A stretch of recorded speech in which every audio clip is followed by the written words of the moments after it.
محمد عفان تابعی موصوف آئے اور اپنی تقریر پیش کریں. محمد عفان تابعی.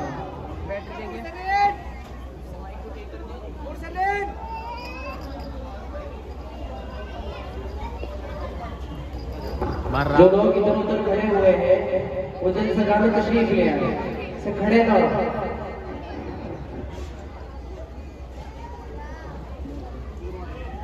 الحمد لله الهادي إلى سبيل الرشاد يهدي من يشاء إلى طريق السداد ويضل من يشاء بعدله إلى طريق الغي والفساد والصلاة والسلام على رسوله الناصح الصادق الأمين. أما بعد، قال الله تعالى في القرآن المجيد والفرقان الحميد: أعوذ بالله من الشيطان الرجيم. بسم الله الرحمن الرحيم.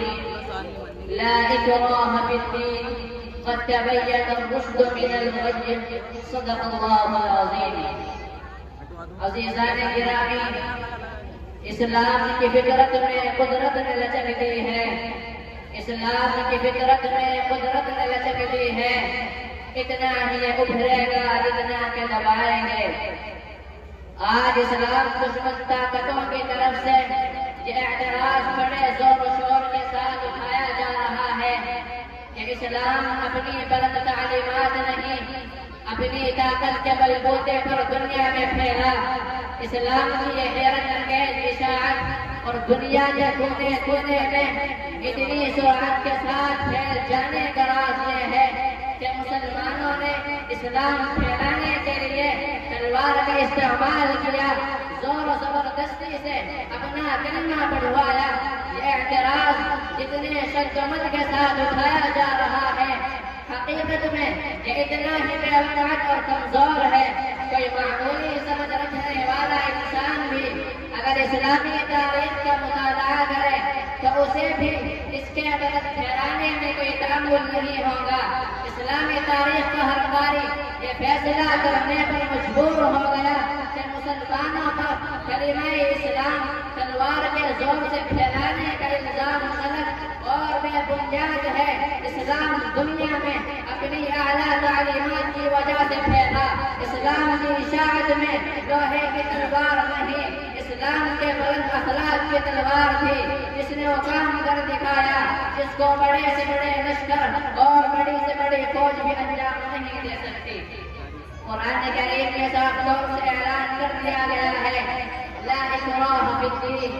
دین کے معاملے میں کوئی زبردستی اور جبر نہیں.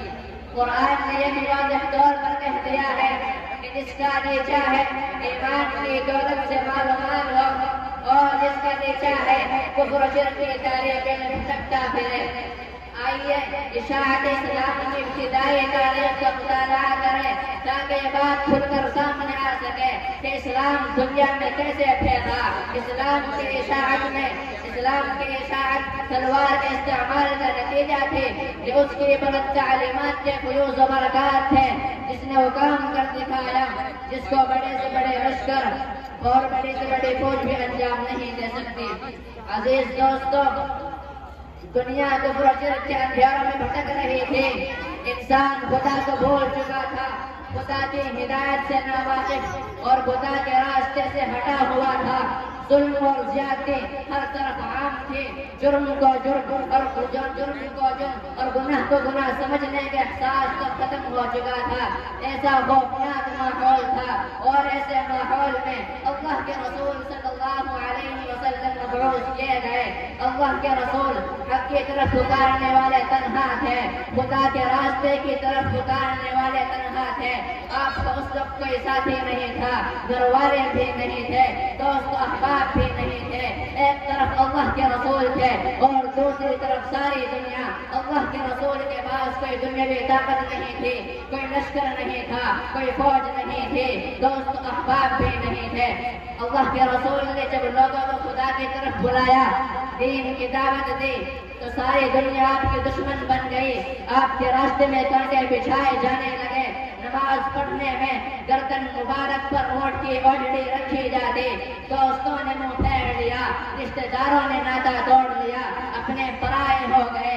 گھر والے غیرت برتنے لگے، ہر طرف سے آپ کی آواز کو دبایا گیا، آپ کو دین کی دعوت سے روکا گیا، اسلام کو مٹانے کی کوشش کی گئی۔ جس نے اس پر لبیک کہا اسے مکہ کی گلیوں میں گھسیٹا گیا، اسے مارا پیٹا گیا، سخت گرمی میں عرب کی جلتی ریت پر لٹا کر سینے پر بھاری چٹان رکھی گئی۔ ان ساری کوششوں کے باوجود بھی جب وہ اللہ کے رسول صلی اللہ علیہ وسلم کو باز نہ رکھ سکے، رسول اللہ کے ساتھیوں کو شرک کرنے پر مجبور نہ کر سکے، تو انہیں گھر سے بے گھر کر دیا، انہیں مدینہ جانے پر مجبور کر دیا۔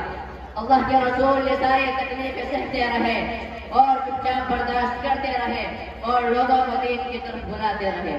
وآخر دعوانا الحمدللہ رب العالمین۔ ماشاءاللہ، جزاک اللہ۔ اس کے بعد مدرسہ حسن کے شعبہ فارسی کے ایک دوسرے طالب علم ہیں محمد انس